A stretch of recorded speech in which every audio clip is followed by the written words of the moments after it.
তোমার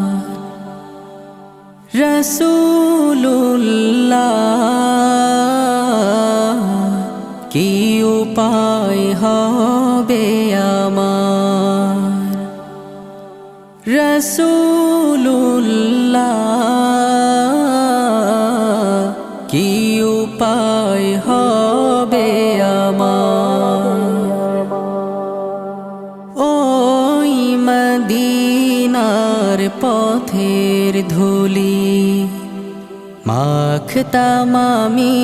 পেলে সুরমা বলি ওই মদিনার পথের ধুলি মাখতাম আমি পেলে সুরমা বলি ফিরে পেতো এ নয়নে নূর